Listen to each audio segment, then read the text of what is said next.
Hello বন্ধুরা, কেমন আছো তোমরা সবাই? আশা করি সবাই খুব ভালো আছো। আমিও খুব ভালো আছি। চলো, সেজেগুজে রেডি হয়ে নিচে নেমে গেছি। আজকে আমরা এক জায়গায় যাব। চলো, কোথায় যাচ্ছি সেটা তো দেখাবোই। এখানে দেখো, আরিয়ান দুষ্টুমি আরম্ভ করে দিয়েছে। আমাদের এখানে ব্যাটারি চার্জার গাড়ি যেগুলো ভাড়া পাওয়া যায় সেগুলোর উপর উঠে বসে পড়েছে। দেখো, ওর খুব ভালো লাগে ওগুলো বসে, আর দুষ্টুমি করে যাচ্ছে। আমরা যাব ক্যাবে করে, যেন ক্যাবটা আসছে তাই ওয়েট করছি।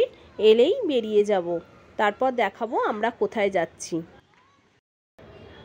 অলরেডি ক্যাবও এসে গেছে। চলো উঠে যাই। যেখানে যাচ্ছি সেখানে পৌঁছাতে আমাদের 30 মিনিটসের মতো লাগবে। চলো যাওয়া যাক। যাবার পথে একটা খুব সুন্দর লেক পড়ে, কিন্তু লেকটার ফটো ভালোভাবে নিতে পারিনি।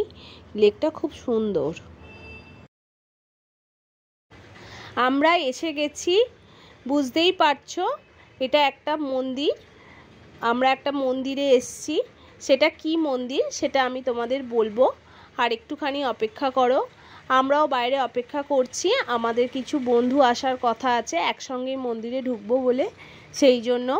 আর আমরা এসেছি কোথায় এবার আমি তোমাদের বলছি। এটা হচ্ছে ব্যাঙ্গালোর ইসকন টেম্পল।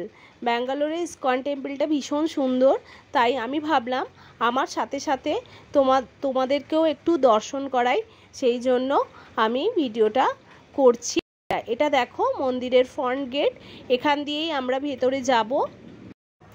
আমি ইসকন টেম্পলে অনেকবার এসেছি, কিন্তু সেইভাবে ভিডিও করিনি আর ভিডিও করার সুযোগ পাইনি, কেননা এখানে ভিডিও করার কোনো পারমিশন নেই ভেতরে। তবুও আমি তোমাদের জন্য চুপি চুপি একটু একটু করে ভিডিও করে রাখবো। দেখো, মন্দিরের উল্টো দিকে আর একটা মন্দির আছে, জানি না ওটা কি মন্দির, কিন্তু ওই মন্দিরটাও বেশ সুন্দর, তাই আমি তোমাদের একটু দেখালাম। দেখো, আমার বন্ধুরা সবাই এসে গেছে।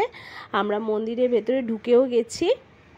এবার এখানে দেখো লাইন দিয়ে যেতে হয়, কেননা সবার ফার্স্ট হচ্ছে টোকেন নিয়ে জুতোটা রাখতে হয়। জুতোটা রাখার জন্য টোকেন নিতে হয়, না হলে ফেরার সময় জুতো নিতে অসুবিধা হবে বলে। তাই এখানে জুতোগুলো জমা দিয়ে তারপর আমরা মন্দিরে উঠব। দেখতে থাকো আমার সাথে। চলো, মন্দিরের ভেতরে আমি কিভাবে পৌঁছাই সেটাও আমি তোমাদের দেখাবো। সবাই আমরা জুতোগুলো একটা বস্তার মধ্যে ভরে জমা দিয়ে দিয়েছি এবং ওখান থেকে আমরা টোকেনও নিয়ে নিয়েছি। এবার আমরা মন্দিরে উঠব। মন্দিরে ওঠার সময় চারিদিকের সিনারিগুলো খুবই সুন্দর ছিল। দেখো কত ভালো লাগছে। আর ওখানটা পুরো গাছ দিয়ে সাজানো। ফার্স্ট সিঁড়ি দিয়ে উঠে এখানটা দেখা যায়। তারপর এই যে একটা ছোট্ট টেম্পল মতো আছে। মেন মন্দিরে এখনও আমরা উঠিনি। তার আগে একটা জায়গায় চ্যান্টিং করা হয়, মানে 108 বার হরে কৃষ্ণ কৃষ্ণ কৃষ্ণ হরে হরে, হরে রাম রাম রাম হরে হরে। এই চ্যান্টিংটা 108 বার করানোর জন্য 108টা বেদি করা আছে, সেটাও অনেকে করে, কিন্তু আমরা করিনি, কেননা অনেকটা লেট হয়ে যাবে বলে। আজকে ভীষণ ভিড় হয়েছে, দেখতেই পাচ্ছ। অনেকেই এখনও লাইন দিয়ে অপেক্ষা করছে, আর ভেতরে সবাই আমরা আস্তে আস্তে যাচ্ছি। দেখো ভেতরটা কত সুন্দর। ভিড় ঠেলে ঠেলে উপরে উঠছি। চলো দেখা যাক। এখনো পর্যন্ত ভিডিও করছি, কিন্তু খুব বকাবকি করছে দেখতে পেলেই। আমি দুবার ধরা পড়ে গেছি, কিন্তু তাও ভিডিও করতে ছাড়ছি না। দেখো, চলো আমার সাথে, দেখতে থাকো।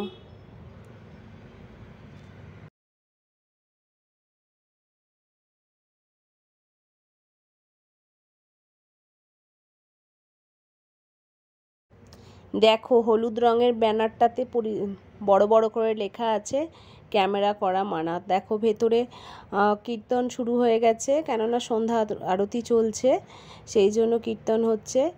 আমাদের ভাগ্যটা ভালো ছিল, দেখতে পাচ্ছিলাম, কিন্তু আরতিটা তোমাদের দেখাতে পাচ্ছি না। আরও সামনে যাব যে যেতেও পাচ্ছি না, আর ওপরটা তাই দেখিয়ে দিচ্ছি। দেখো মন্দিরের ভেতরের ওপরটা খুব সুন্দর, কি সুন্দরভাবে করা আছে। দেখো ঝাড়টাও ভীষণ সুন্দর। কত লোক এসছে দেখো। আর পারলাম না দেখাতে, কেননা ওখানে ক্যামেরা খুব কড়াকড়িভাবে নিষিদ্ধ ছিল। বাইরে বেরিয়ে এসেছি। এবার খাবো খিচুড়ি ভোগ। খিচুড়ি ভোগ নেওয়া হয়ে গেছে, এবার খাবো। খাওয়ার পর আমরা এখান থেকে বেরিয়ে যাব। আশা করি আমার ভিডিওটা তোমাদের সকলের খুব ভালো লাগবে। একটা লাইক, শেয়ার আর কমেন্ট করতে ভুলো না। অবশ্যই চ্যানেলটাকে সাবস্ক্রাইব করে দিও। দেখা হবে আর একটা নতুন ভিডিওতে। Tata, bye bye.